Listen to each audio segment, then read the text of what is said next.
Olá, boa noite. Sejam bem-vindas, sejam bem-vindos também. Aqui a gente não tem discriminação. Começamos hoje a sétima temporada e temos duas convidadas. Como sempre, elas se apresentam. Nós estamos hoje com essa estamos hoje não, começamos hoje. Pelas mulheres, reflexões e ações contra a violência.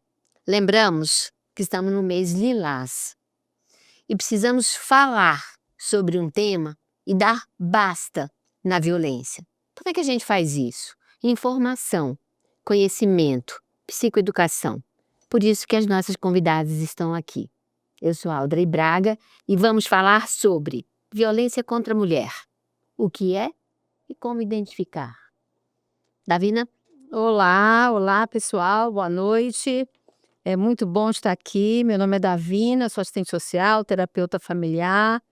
E estamos assim, com esse programa, muito felizes, apesar de um tema difícil, mas estamos felizes porque aqui é um espaço, eu digo que isso aqui é uma mesa de cozinha, um bate-papo, né? E aí daqui a gente consegue trazer esclarecimento, trazer reflexão, né, denunciar, e o Fala Mulher, esse é o objetivo nosso, né. Eu queria só abrir a minha fala de algo que eu ouvi e que eu fiquei muito impactada. A gente sabe que a gente teve aí um caso, esse último caso, bastante estarrecedor, difícil, né, que foi o caso da moça que sofreu várias agressões no elevador, e ela ainda está se recuperando, né, fazendo várias cirurgias, e ela deu uma entrevista ontem, num programa de televisão, sem aparecer a fisionomia dela, por conta do rosto, me parece que está bem bem bem ainda sendo tratado, né. E ela falou uma coisa que eu fiquei um pouco assustada. Não, nada contra ela, ao contrário, nós somos todas, solidárias a ela, estamos aqui por isso também. Mas ela falou uma coisa assim, eu até anotei na hora, assim, né. Pelo menos o que aconteceu comigo vai dar visibilidade a quem não tem voz. Ao ao mesmo tempo que realmente dá visibilidade, mas será que precisa acontecer para a gente ter essa visibilidade? Será que a gente está retrocedendo? Será que as políticas públicas estão retrocedendo? Porque as estatísticas estão aumentando. Eu estava observando rapidamente que nós tivemos um aumento de 2020 para 2024 de 300% de casos de feminicídio. Nós tivemos uma pandemia aí nesse meio, né, mas assim, eu falei: será que estamos, retrocedendo em termos de políticas públicas?" E assim, essa fala dela só me preocupou porque, a gente não pode romantizar uma situação dessa, né. "Ah, aconteceu comigo, vai dar visibilidade." Eu entendo minha irmã, que somos mulheres, né, mas, não precisa acontecer para a gente aprender e saber ver pequenos sinais. E aí, só para fechar, a delegada que está acompanhando o caso, falou que está aguardando ela ter condições de depor, para ver se há algum histórico antes dessa agressão extrema. E é sobre isso que a gente quer falar, sobre um pouco desse histórico, que para a gente não chegar a esse fim, né, a esse resultado, né. Então está aqui a minha pequena contribuição, que eu sei que vocês é que são as especialistas do tema, né, então tá aí para vocês se apresentarem e a gente começar esse bate-papo aqui, que vai ser muito rico, né, eu tenho certeza. Oi, eu sou Nath Vieira, eu sou conselheira tutelar e assistente social. Fazia um tempinho, né, que eu não vim aqui, estava com saudade. E hoje eu fiquei muito feliz de vir com a Cíntia, essa diva maravilhosa, que eu acompanho o trabalho, que eu gosto muito. E muito pertinente, Davi, na sua fala, né? Porque realmente, né, quando um caso desse acontece, a gente se choca, né? Mas infelizmente é o que a gente vê, né? Principalmente nós que trabalhamos na ponta, né? Que somos defensoras de direito das mulheres, a gente vê que é diário, né? É uma luta diária, é uma violência que vem se escalando de forma assustadora, né? Alguns especialistas já começam a falar em pandemia, né? Que é uma verdadeira pandemia que a gente vive, né? A violência contra a mulher. É uma pandemia, por vezes, silenciosa, né? Porque, às vezes, a mulher é desacreditada, né? Ela tem várias questões. Uma coisa que a gente não fala muito, que tem na violência doméstica, que eu vejo muito, é a vergonha, né? É a vergonha, é a culpa, e isso paralisa a mulher que está dentro da violência psicológica, né? Que ela é uma violência central. O homem sempre vai atacar esse emocional dessa mulher, né? Porque é ali que ele perde, que ele vai perdendo, a mulher vai perdendo a identidade, né? Ela vai se afastando de amigos, então vai ficando mais difícil ela ter pessoas para alertar. Então tudo a gente diz que é tudo um modus operandi, né, que vai acontecendo. Então, ressalto mais uma vez a importância da gente estar aqui, né, conversando sobre isso, falando sobre isso incansavelmente, porque a gente vê que, infelizmente, a violência contra a mulher, inclusive, já está na adolescência, né? Já é algo que muitas adolescentes estão iniciando seus relacionamentos com a violência presente. Então, eu falo ali, na fase primaveril da vida, no início da vida, essa menina ela já começa a ser educada culturalmente, socialmente, que é normal, né? Ser agredida, ter um chacoalhão, é assim, os homens são assim. Então, essa naturalização, né, da violência, ela precisa ser enfrentada, né, com muita coragem, e com muita garra, porque nós temos uma infância, uma juventude que a gente vai entregar a essa sociedade, né, Cíntia? Então, minha pergunta muitas vezes que sociedade a gente está entregando, né? Que legado emocional a gente está deixando para as crianças e adolescentes, né? E é isso. Muito obrigada. Só antes da Cíntia se apresentar, só para você que está em casa assistindo a gente, essa temporada serão 4 episódios sobre esse tema. Então, nós vamos tentar, nós sabemos que não vamos esgotar, mas vamos fazer o possível para esclarecer, né, trazer tudo que é informação para a gente começar com esse basta, né? Com esse que a gente colocou aqui, né? Vamos lá. Bom dia, boa tarde, boa noite para você aí, atrás da telinha, para os meninos e para as meninas. Eu sou a Cíntia, eu sou delegada de polícia da Polícia Civil do Distrito Federal há 15 anos. Trabalho desses 15, 7 anos numa delegacia especializada, cujas nossas pautas são as pessoas idosas, as pessoas com deficiência, as pessoas negras, as pessoas LGBTQIA+, e a diversidade religiosa. Eu sou mestre e doutora em Sociologia pela Universidade de Brasília, e a minha tese exatamente é sobre a lei do racismo e sobre a lei Maria da Penha. Bom, Davina e Audrey, muito obrigada pelo convite e também por estar aqui com você.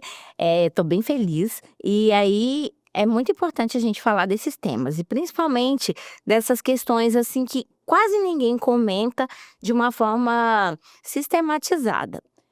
Davina levantou 2 questões e a Nath levantou mais uma questão.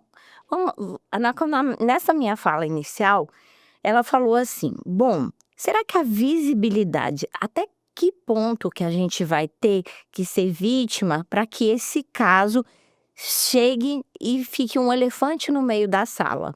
Porque é muito desconfortável a gente falar sobre violência contra a mulher. E também essa questão do histórico de agressão. Será que a violência ela acontece de uma forma tão dramática que foi com a nossa irmã?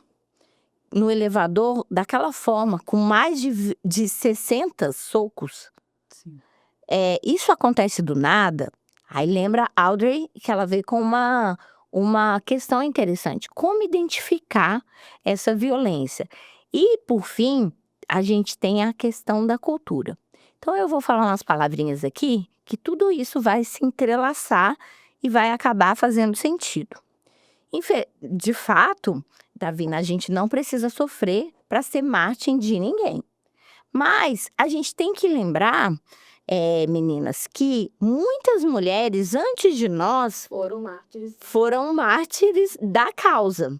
Inclusive, a gente está aqui entre mulheres de sucesso, cada uma aqui tem a sua profissão, sua expertise, seu trabalho, contribui para a sociedade. Você também que está aí do outro lado, você pode hoje casar, não casar, ter filhos, não ter filhos, colocar sua saia curta, ir para a balada. Você pode fazer muitas coisas que muitas das nossas ancestrais, da minha avó, ela vivia na roça. Ela foi criada para ter 11, 15 filhos.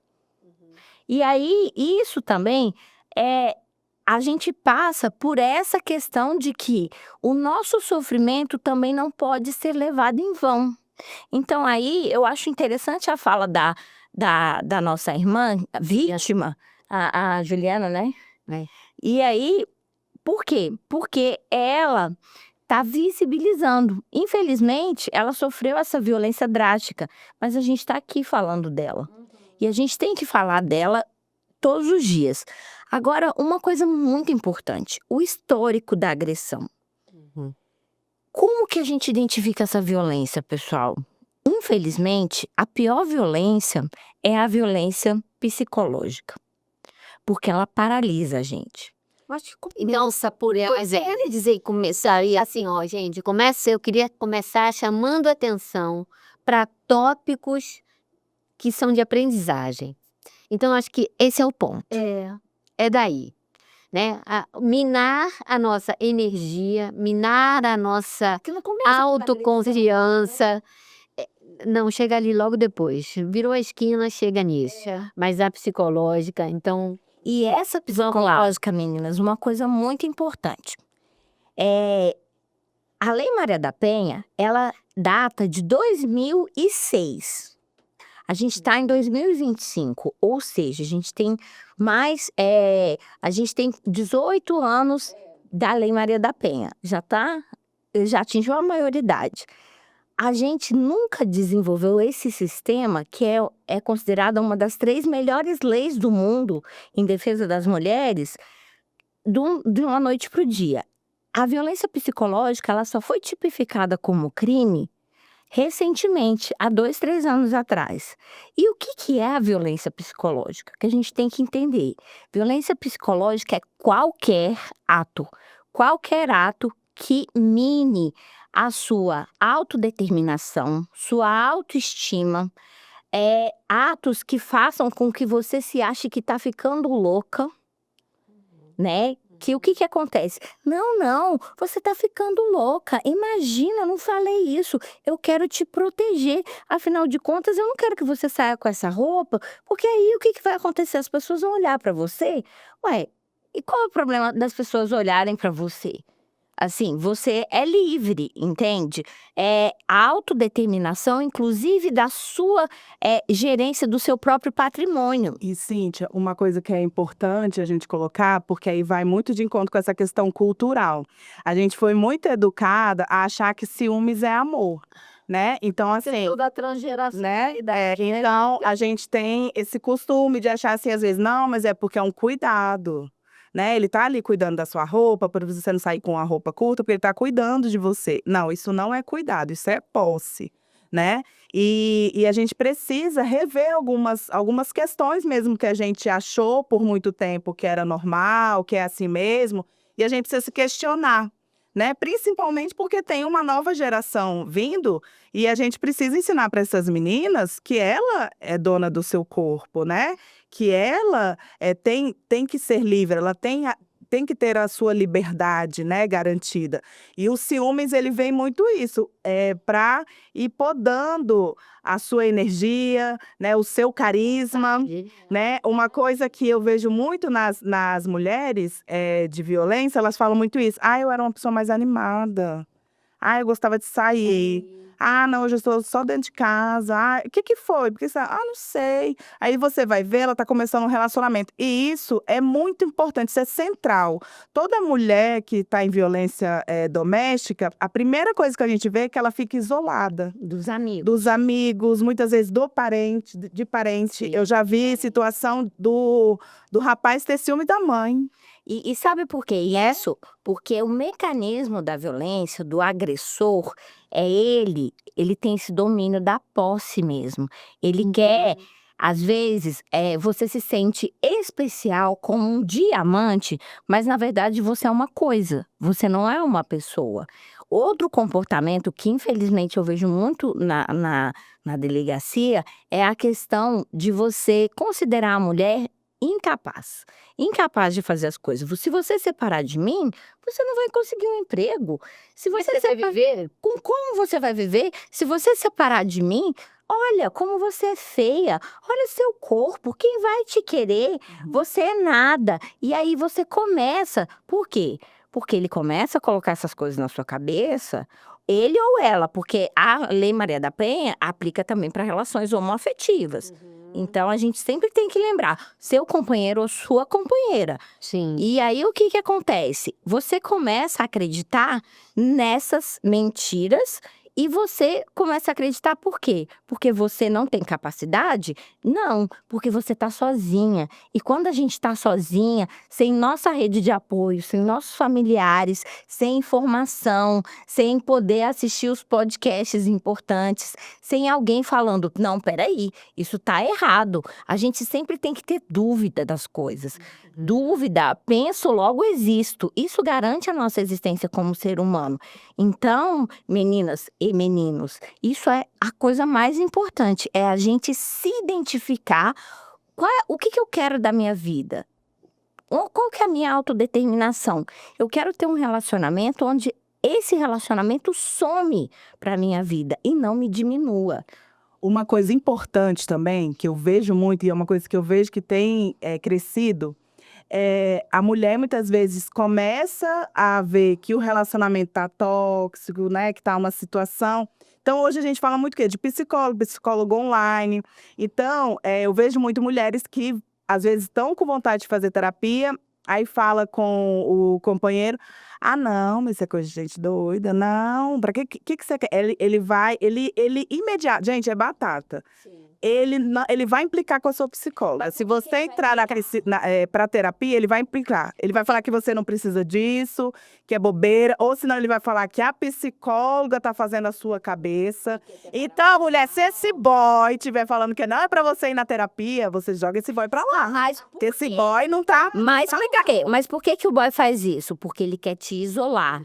Sabe por quê? Porque quanto mais você ficar sozinha, você vai ficar deprimida, você não vai ouvir outra pessoa, você não vai conseguir raciocinar e você vai ficar naquele mundinho dele. E essa é a maior prisão. E na falsa sensação de que ele é a razão do seu viver.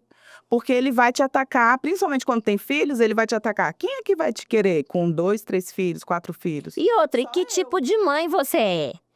Que tipo de mãe você é que vai no show? E vai separar a família? Exato. Vai tirar o convívio dos seus filhos com o pai?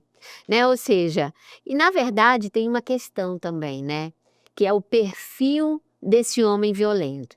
A característica de personalidade, eu não vou entrar nos transtornos de personalidade, até porque seria generalizar uma coisa que a gente não tem a menor condição de fazer. Sim. Mas são características nucleares que são muito interessantes. São pessoas voltadas para si. Né? O universo gira em torno deles. Verdade. Toda a ação é planejada para o próprio benefício, para o próprio interesse. Sim. O que quer que façam ou decidam é em benefício próprio. Não existe o outro na relação. no começo de uma relação com esse perfil de boy, eles são, em geral, extremamente o quê? Narcisistas. Esse é o transtorno de personalidade mais comum no abusador. Egoísta. Mas nós estamos falando só de quê? Características. Porque as características podem ser notadas. Se eu vou para falar de transtorno, eu posso complicar. Sim. Posso complicar transtorno? Mas qual é eu diria, Bandeira vermelha. né? Eu diria um dos piores. Eu não vou entrar no sociopata e no psicopata, porque esse é o pior. Mas dos piores transtornos de personalidade é o narcisista. Sim, sim. E em geral, você vê alguém que agride mulher, que não tem as características que eu descrevi, duvido. E outra coisa muito importante, e geralmente, Audrey, esse homem que agride mulher, é como se Que agride a outra mulher. é a outra mulher, a mesma característica, no fim das contas, é um covarde. Ah, não, com certeza. No fim das contas, é uma covarde, por quê? Porque ele precisa do sofrimento alheio para ele se alimentar. E assim, ele precisa ter uma dominância. Gente, relacionamento é a sorte de um amor tranquilo. Se o seu amor vive entre tapas e beijos, esse não é amor. Isso não é amor. Não é assim que a gente briga e depois a gente faz as pazes. E é principalmente com brigas de ofender a sua essência, a sua integridade física, o seu patrimônio. Muitas mulheres, é muito importante isso também, a violência patrimonial. A gente vai nessa assim, de que às vezes, existe uma diferença de idade, existe uma diferença de classe social, e aí você entra nesse discurso dele ou dela, de que você nunca vai ter outra pessoa.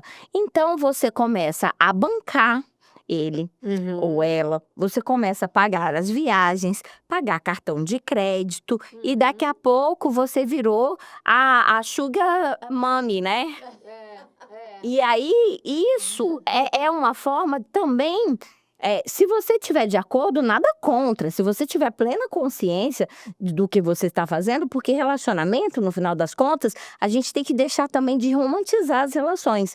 Porque, afinal de contas, tudo. Eu também sou socióloga, né? Falei para vocês. E tudo isso, as relações sociais, elas são baseadas na troca. Mas um relacionamento afetivo e amoroso, a gente tem trocas positivas. Nós temos trocas de afeto, de um conta com o outro. Imagina, vocês vão envelhecendo juntos, vão passando pelas mesmas dificuldades juntos, mas não um querendo se sobrepor à vontade do outro. Né? E aí, o que acontece? Quando a gente tem essa ideia de dominância, a gente tem essas características.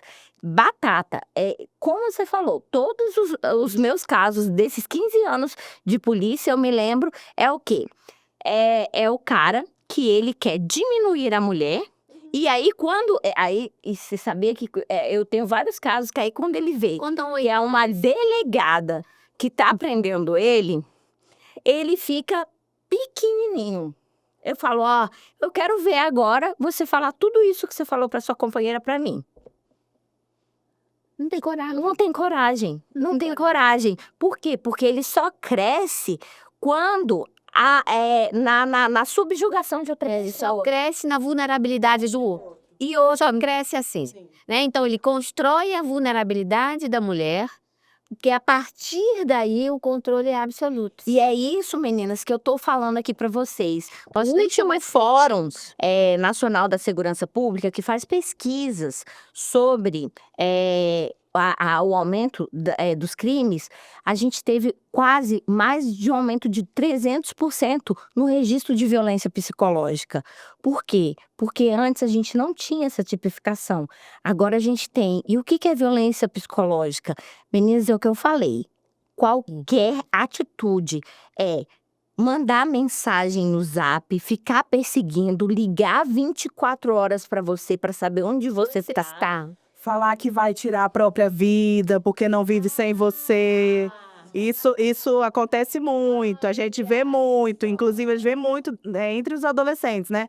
Olha, se você não botar pra mim, eu vou, né, vou tirar minha vida, né? Isso é uma violência psicológica muito grande, né? E é isso, e ele brinca muito com isso, né? Ao mesmo tempo que ele se coloca como, ele não vive sem você, ao mesmo tempo ele também te coloca como uma pessoa que é você que, no caso, precisa dele, porque ele é muito demais, né, para você. Então, olha a instabilidade que ele gera no seu emocional, né? Agora, estatisticamente, a gente está vendo um aumento absurdo. A gente poderia dizer, então, que esse aumento é por conta das notificações, quer dizer, das Subnotificação? das subnotificações que hoje a gente já consegue considerar como notificações, quer dizer, as pessoas já estão identificando, já estão se denunciando?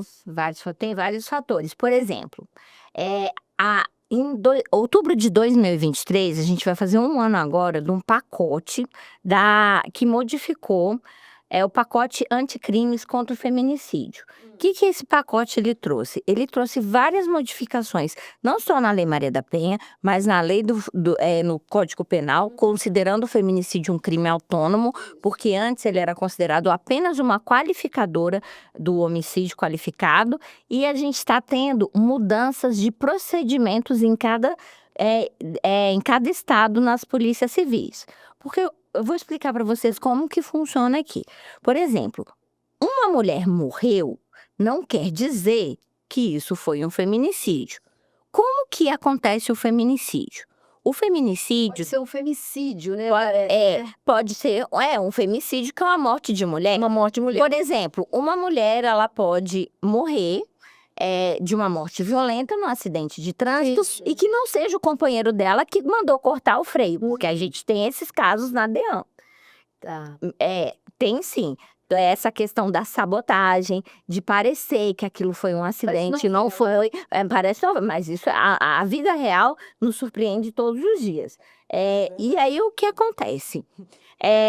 Por exemplo, uma mulher ela pode ter tido uma briga na rua, ou ela tem um desafeto, ou ela é viciada em drogas, ela não pagou o traficante foi lá e matou ela. Isso não é um feminicídio. O que é um feminicídio? O feminicídio ele ocorre em duas causas: em razão da condição de ser mulher e em razão da violência doméstica. Em razão de condição de ser mulher.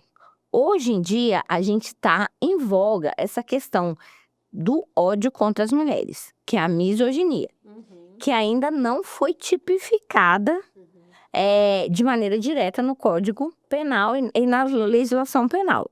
Porque a gente tem o racismo, que é a discriminação contra as pessoas negras, a gente tem o etarismo, que é contra as pessoas idosas, capacitismo contra as pessoas com deficiência, a gente também tem o racismo religioso, que é contra a liberdade de crença, mas quantas mulheres a gente ainda não tem esse tipo penal. E aí o que acontece? Mas só que se você matar uma mulher por conta do ódio, por exemplo, como isso pode acontecer? Eu matei uma mulher, uma prostituta. Eu tenho um programa com ela e mato ela porque eu tenho raiva daquela mulher, porque ela está vendendo o corpo, por exemplo. Isso acontece. E outra, condição de ser mulher, isso aqui eu estou falando aqui de gênero. E a identidade de gênero. E aí engloba também as mulheres trans e as mulheres travestis. Então, se eu mato e infelizmente o Brasil é o campeão de mortes da população LGBT e principalmente das travestis e das mulheres trans, então isso é em razão da condição de ser fazer mulher. Um recorte que eu sempre gosto de tocar, quando fala que nós somos o país que mais mata trans e travestis. Em outro lugar, nós somos o país que mais acessa pornografia LGBTQIA+. Então, nós somos o país que extermina, que violenta, é um paradoxo, mas ao mesmo tempo nós temos, e isso já é cientificamente computado, já tem lá, que os homens acessam mais pornografia com mulheres trans travestis, né? Então, isso é importante a gente ressaltar para a gente visualizar essa masculinidade tóxica e essa masculinidade que foi ensinada e é ensinada ainda para os nossos meninos, que é isso, você tem que ser viril, você tem que ser duro, você não pode chorar, você não pode se expressar, né? Se você sentiu qualquer desejo para o mesmo sexo, já é um pavor, porque você vai ser taxado como uma mulherzinha, né? Colocando até esse termo como uma coisa, algo menor, né? Pior, né? Então, é importante a gente trazer esse recorte social. O serviço social, ele propõe muito isso, para a gente entender o que você tem falado. Isso não aconteceu da noite para o dia, né? Eu brinco muito com as meninas que não tem como a gente acordar e falar, meu Deus, nossa, a sociedade está nessa violência, o que aconteceu? Aconteceu que está sendo construída uma sociedade violenta. Está vindo um escalonamento. Exato. E uma coisa importante que me ocorreu aqui agora, que é muito, muito, muito importante eu falar, é o seguinte, a gente, depois que teve esse pacote do feminicídio, estava explicando para vocês como é que é. Uma morte de mulher não necessariamente é um feminicídio. Ela pode ser um femicídio, que é a morte de uma mulher, como uma morte como outra qualquer. Mas se for por essas duas razões, a condição de ser mulher e violência doméstica, ela é o feminicídio. E agora o feminicídio conta com a pena mais alta, que pode ir até 60 anos, a depender de várias qualificadoras e circunstâncias. Essa é a nossa maior pena que tem no Código Penal. E aí o que acontece? Como que eu estava falando que mudou os procedimentos? Aqui no DF, a gente foi sempre pioneiro, e a Polícia Civil daqui, em a gente registrar toda morte de mulher começa a ser investigada necessariamente como se fosse um feminicídio. Aí você me pergunta, mas Cíntia, você acabou de dizer que uma coisa é uma coisa e outra coisa é outra coisa? Mas é importante, pessoal. Por que é a diferença? Porque quando eu estou investigando um crime, eu não sei por que razão ele aconteceu. E eu preciso preservar todas as provas, todas as evidências, todos os testemunhos iniciais. Então, o que a gente faz? A gente registra como feminicídio, continua investigando como se fosse... Assegurado na lei. Assegurado na lei, como se fosse um feminicídio. E se a gente descobrir que não é por razões da condição de ser mulher e razões de violência doméstica, a gente reclassifica para um homicídio qualificado, a depender do caso, um homicídio simples. Então, a gente tem esse boom nas estatísticas em razão dessa mudança de procedimento. Uma outra coisa importantíssima que eu preciso falar, que muitas vezes a gente não fala por aí, que eu vejo, é o nosso gargalo no feminicídio. A gente, cada vez mais, o DF está recordista de mortes. Todos os dias a gente vê uma mulher morrendo, isso me dói o coração, e a gente tem uma estatística horrível em relação a isso. Por quê? Existem várias pesquisas que apontam que a subnotificação, que é o histórico da agressão, como vocês falaram, é entre 60% e 80%. Como isso? Quer dizer que de 10 mulheres que morreram, 6 a 8 mulheres nunca registraram um boletim de ocorrência. Nunca. A gente está errando feio. A gente está errando muito, porque o que adianta eu ter uma delegacia especializada, eu ter uma rede de proteção, se as mulheres não procuram? E as mulheres não procuram por quê? Aí a gente tem várias explicações para isso. Uma, chega lá no balcão da delegacia, ou às vezes na UBS, que você pode denunciar também, se você não quiser ir na delegacia, você pode procurar o serviço de saúde, que eles são obrigados a notificar a polícia. Você pode procurar um CRES, que a Nath vai contar daqui a pouco sobre os nossos equipamentos. Mais uma coisa importante, elas não vão porque elas têm medo de ser julgadas. Você aqui de novo? Porque, gente, sair dessa violência, do mundo do isolamento da cabeça do agressor, é muito difícil. E outra coisa, um não reconhecimento da violência psicológica. Lembra que eu falei que o que mata é a violência psicológica? Cíntia, e algo também que a gente precisa relembrar, que é algo que trava muito essa mulher também a denunciar, é a dependência financeira, né? A gente vê muito isso nas mulheres, sobretudo negras e periféricas, né? Ela vai aguentando ali, às vezes, ela vai até identificando aquela violência, mas ela vai fazendo uma vista grossa, porque é muitas vezes o seu provedor, né? Então, por isso, né, aqui eu boto a minha capa de assistente social, que assistente social a gente é chato, é para cobrar. Eu queria alertar aqui uma coisa, caro telespectador e cara telespectadora. É muito importante o que eu vou falar aqui agora. Nós estamos a um passo de entrar nas nossas eleições em breve, né? Muito, muito próximo, 2026 é amanhã, né? E nós precisamos colocar na nossa listagem para escolher os nossos candidatos, representantes, a importância, a urgência, o comprometimento com as políticas públicas voltadas para as mulheres. E não basta isso. Não basta a gente estar atento à propaganda política da eleição. O importante é você olhar para trás antes de vocês sim a propaganda, porque a propaganda também posso fazer. E aí, no final das contas, eu não vou fazer nada, né? Mas olhe para trás. Olha o que ele já fez. Olha o comprometimento e o histórico dele. Porque é importantíssimo. Isso que a Cíntia está falando, o que a gente vê? A gente não está vendo essa mulher denunciar. Mas é porque a gente precisa trabalhar preventivamente com essa mulher. Essa mulher, ela precisa ter trabalhos preventivos com ela. Essa menina, ela precisa ter contato. A Maria da Penha Vai à Escola, que é um projeto muito legal que tem aqui no DF. Então, a gente precisa começar a incluir, né? Porque hoje nós já Trazer representatividade, né? Acho que isso é Nós importante. precisamos ter mulheres no poder, porque a mulher ela vai ter outro olhar. Vocês já viram o tanto de poste que tem queimado no DF? Um dia desse eu perguntei pro meu namorado, falei, nossa, você já viu o tanto de poste queimado? Ele falou, não. Eu falei, sabe por que eu vejo e você não vê? Porque eu tenho pavor de andar aqui para eu chegar na minha casa escuro. Você já não tem essa preocupação.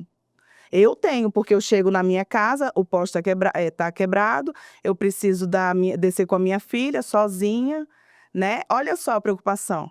Talvez eu, mulher, ali legislando, eu vou olhar e falar, opa, aqui tem que ter mais luz, porque nós tem uma faculdade que desce, os alunos vão descer. É algo que tem situações que só uma outra mulher entende. E outra, meninas e meninos, vocês já prestaram atenção que todas as políticas públicas, elas são desenhadas por homens brancos e homens de alto poder aquisitivo, porque se não fosse assim, os seus ônibus, o seu metrô seria de muito maior qualidade. Por que o aeroporto é chique e a rodoviária não é? Né? Por quê? Porque quem circula por lá? Então é isso, a gente precisa pensar uma cidade feita sobre um olhar feminino. E a Lei Maria da Penha, ela foi revolucionária, apesar dela não estar cumprindo muito desses propósitos, a gente tem que fazer muita cobrança, porque assim, quem não chora não mama, a gente realmente tem que fazer a cobrança. Cruza com as políticas públicas. Exato. Ela teve... Eu até escrevi um artigo recente que vai sair agora, depois eu vou divulgar aqui para vocês, sobre quais foram as promessas da Lei Maria da Penha e o que ela está entregando. Porque, por exemplo, não é só aumentar a pena e aumentar o número de delegacias. Eu preciso ter creche. Por quê? A creche é para o filho, mas o filho não é só da mãe. O filho é do pai também. Então, a gente fica pensando que creche é uma política de mulher. Eu fiz uma pesquisa na minha qualificação do doutorado, que é muito triste, eu fiz uma nota técnica, porque eu integro também o Observatório das Mulheres na Câmara Federal, das mulheres na política. E você sabe que, desde 88 até 2022, a maioria sobre o que se legisla sobre mulher. É a mulher que pare, é sobre gestante, e a mulher que tem útero, porque é só sobre câncer de mama e útero, e a mulher que apanha. A gente não tinha nenhuma outra política. Agora, no início de 2023, que foi aprovada a primeira lei sobre paridade de salários. E muitas empresas ainda não aderiram, porque essa lei não foi regulamentada. Então, quando a gente fala cadê o orçamento? Cadê o dinheiro na mesa que eu preciso? Porque para fazer políticas públicas, a gente precisa de comprometimento. E para a gente ter igualdade de gênero na representatividade, tanto das empresas, se você começar a olhar, você já pensou? Sério mesmo, você consome as coisas. Você vai olhar uma empresa dessas aí, de um banco, o seu banco, tem mulher na diretoria? Porque eu procuro saber isso para eu consumir minhas coisas. Eu falo, o meu dinheiro vai para onde eu acho que tem representatividade. Essas grandes empresas, se a gente começar a escolher como consumidor e escolher mulheres no poder, a gente tem esse poder de mudar essas marcas. Públicas, pelo que eu estudei, as empresas públicas elas têm uma cota, né, a ser alcançada, né? Tanto de mulher, tanto de trans, né? E toda assim, a diretoria tem que ter tem que ter uma mulher, um tal setor tem que ter uma mulher. Então, assim, eu penso nessas políticas que têm colaborado, né, para que a mulher vá alcançando esses espaços, né? Eu temo, eu fico pensando que nós temos que lutar para que o Brasil seja um território seguro para as mulheres. Sim, sim. Né? E hoje a gente, infelizmente, está num ranking aí do 7º país no mundo que mais tem feminicídio. Que as mulheres sofrem mais agressões e discriminações.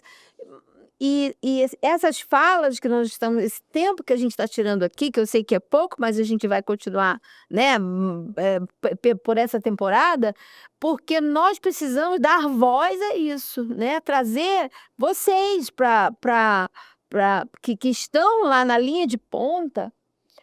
Por isso que eu amo esse espaço aqui, né, que a gente abriu, né, não por nós, mas porque é um espaço onde a gente abre para a ponta, para quem está lá, para você que está no conselho tutelar, para você que é delegado e está lá e está convivendo com isso, e trazer para que você em casa ouça isso. E isso faça parte também do seu dia a dia. Porque o que aconteceu com essa moça pode acontecer com qualquer uma de nós. Outro dia nós falamos sobre dependência emocional, né? E eu falei para Audrey que é um tema que a gente precisa voltar, porque essas mulheres, eu estava vendo as estatísticas, já vou devolver para vocês, mas eu estava vendo as estatísticas de denúncias como é que a gente chama? Perdão, eu esqueci o termo, que é de medidas protetivas, né? E ao mesmo tempo de revogações. Tipo assim, não quero mais, não, tira, né? E aí, daqui a pouco, acontece um feminicídio. Né? Então, assim, nós precisamos dar voz para vocês que estão na linha de ponta para trazer essas questões. E a gente desconstruir muita coisa e construir um novo.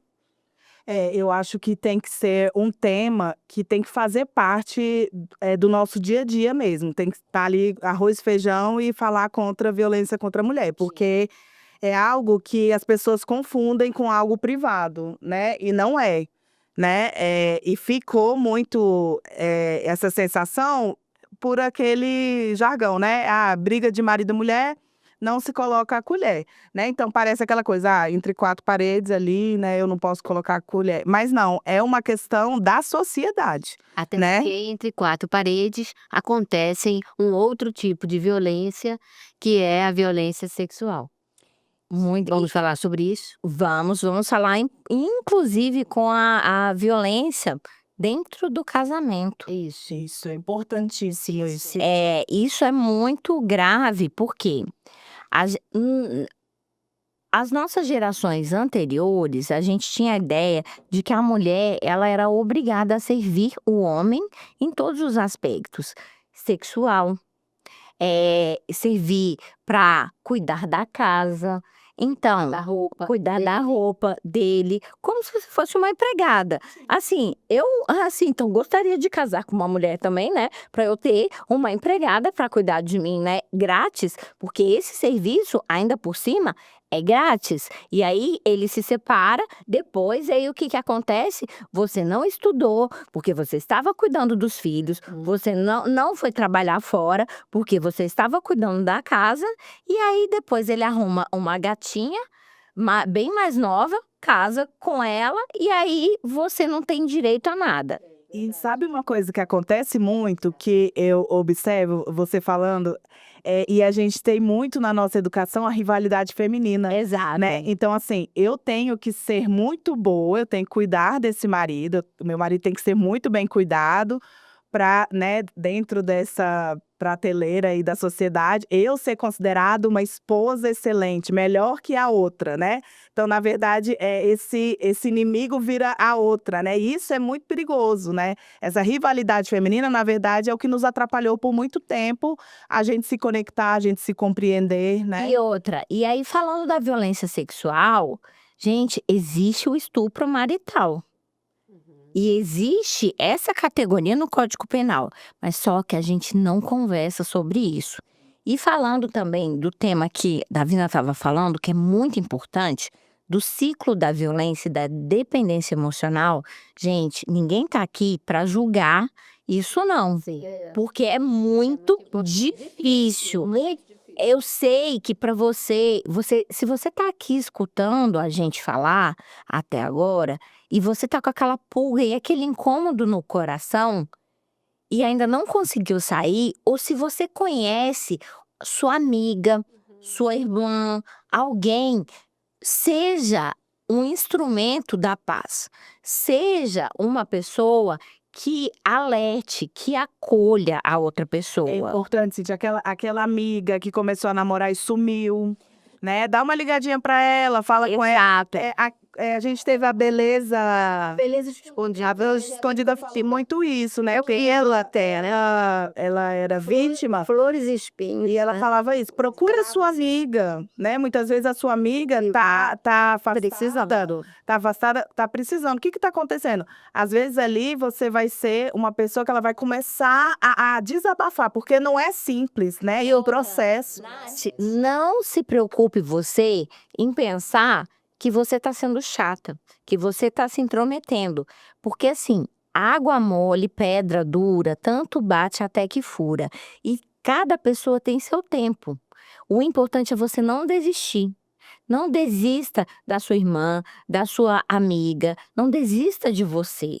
Isso é muito importante, porque cada um tem o seu tempo psicológico.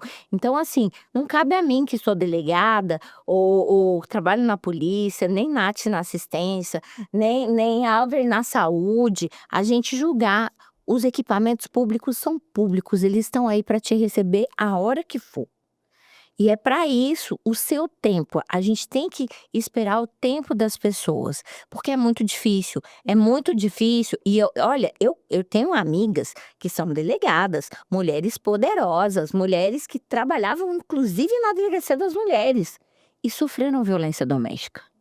E elas não enxergaram. Para vocês verem, gente, pessoas assim que são especialistas, elas também podem ser vítimas dessa dependência psicológica. Então não se julgue menor e não tenha vergonha de denunciar.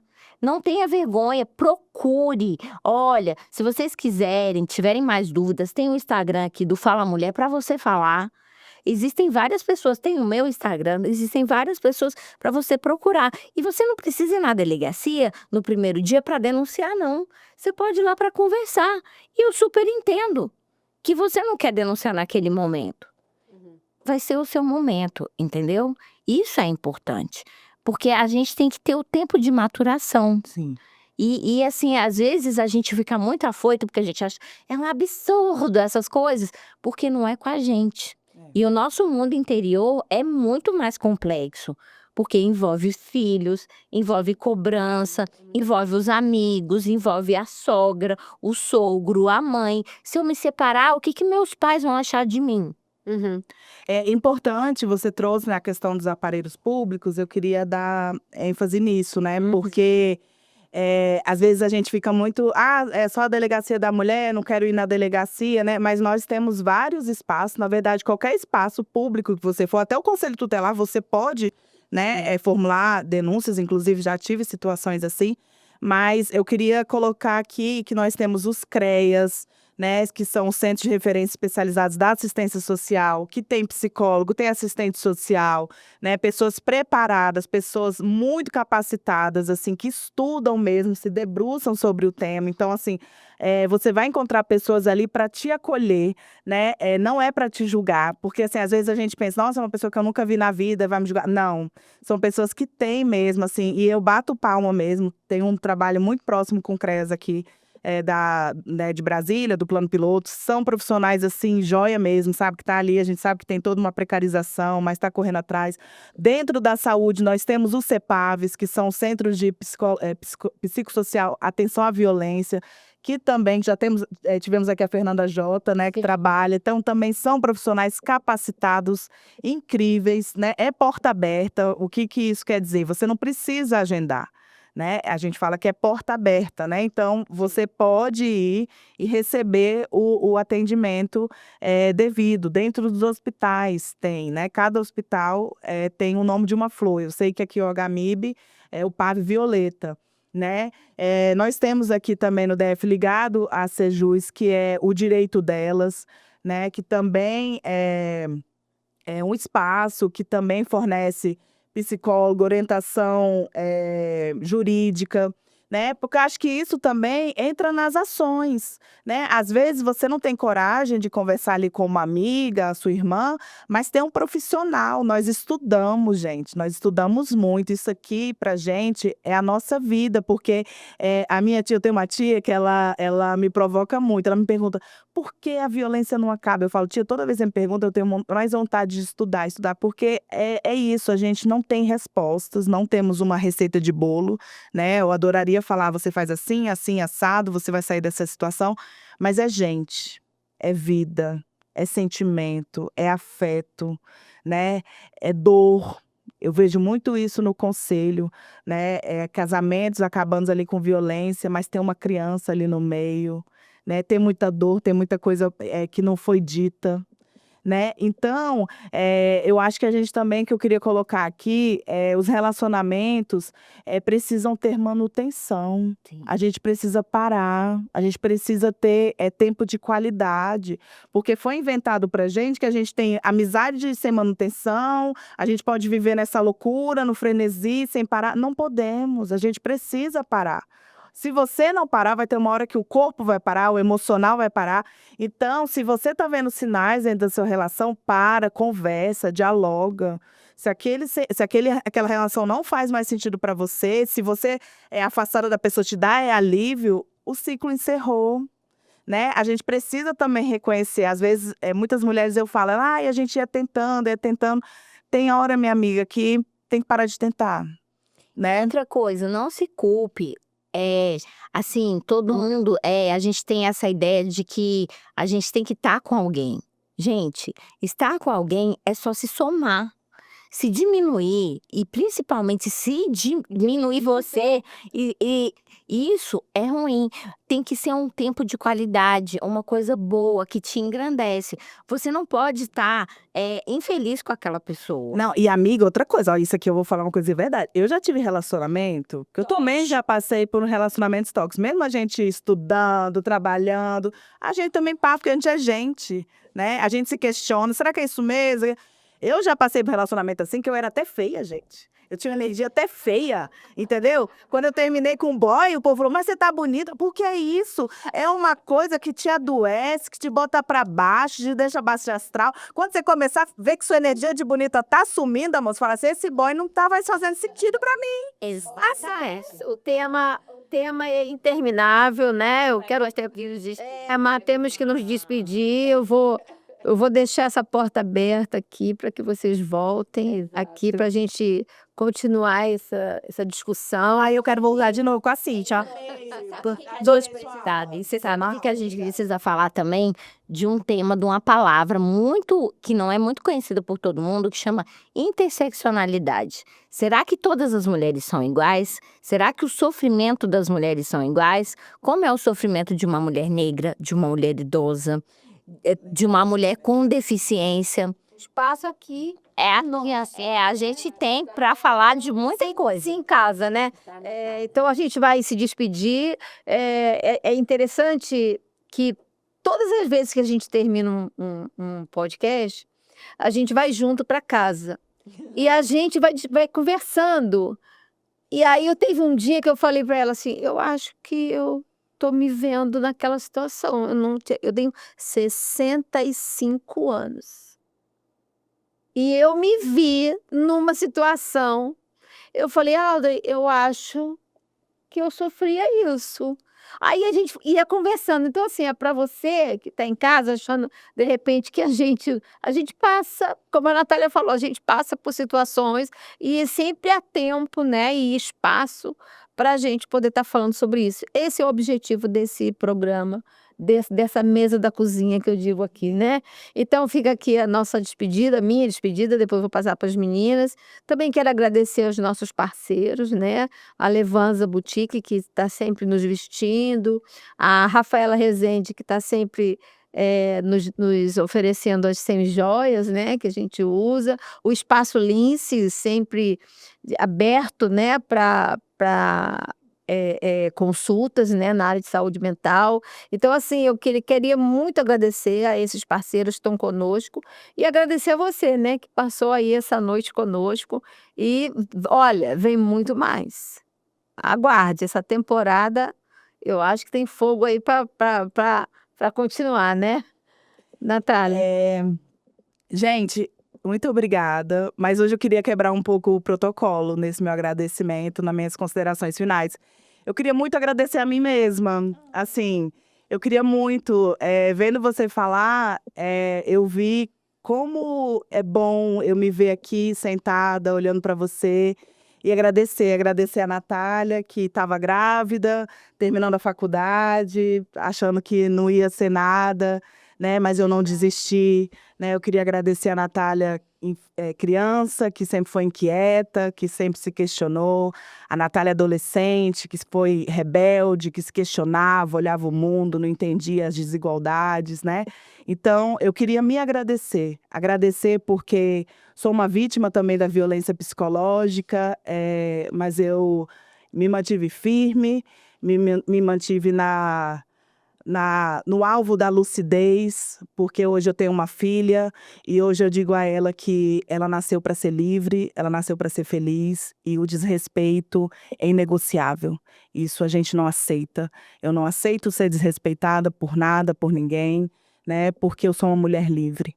E eu acho que esse programa é sobre isso, é sobre a gente ser livre, né? É uma coisa que eu acho muito legal, que falam, né? O negro não volta para a senzala, o gay não volta mais para o armário e nós não voltamos mais para a cozinha, né? Nós nascemos para brilhar, nós nascemos para vencer e eu estou muito grata a mim mesma por ter chegado aqui lúcida, mesmo em um mundo que por muitas vezes tentou me enlouquecer e por muitas vezes me fez acreditar que eu estava louca, mas não estava. Eu estou no auge cada vez mais da minha lucidez e é isso que me dá gás para continuar lutando. Rapidamente fala sobre a doação que você falou. Gente, quem quiser fazer doações para o nosso bazar do Movimento Olga, da Casieda, você pode deixar na 307 Sul. É um bazar que toda a verba nós estamos revertendo para o programa de acolhimento 307 Sul, né? Então, toda a verba do bazar a gente coloca lá para o projeto para a gente atender mulheres vítimas de violência. Nós temos o psicossocial, né? E temos também a orientação jurídica. Obrigada. Olha, depois desse agradecimento lindo, é tão bom a gente ver a Nath florescendo e a Nath sendo a potência e sendo, não só como potencial, mas existindo. E assim, é isso que eu desejo para todas vocês. Escutar um depoimento desse, de que vocês se agradeçam. e se acolham, porque a gente tem que aprender a dar um abraço na gente mesmo, porque a partir do momento que a gente se ama, a gente não vai deixar ninguém nos violentar. Agradecer a Davina, agradecer a Nath, e eu estou muito feliz aqui também. E se vocês quiserem, a gente volta também.